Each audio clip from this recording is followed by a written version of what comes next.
Want to know how to enable or disable web search in Kimi AI? Well, no worries. In this video, I'm going to show you an easy step-by-step guide on how you can do it. It's super simple and under a minute, so let's get straight to it. Now, first things first, you can just simply open up your kimi.com website. So once you've opened it up, you should be provided with this interface right here. So now once you're under this interface, make sure you are logged in as well. So we have also created a video on how to log in, so make sure to watch it.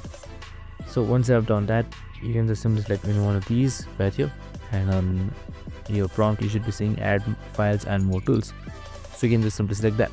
So now once you have activated, here you should be seeing web search, so you can just simply select off or auto as you want right here, as you can see.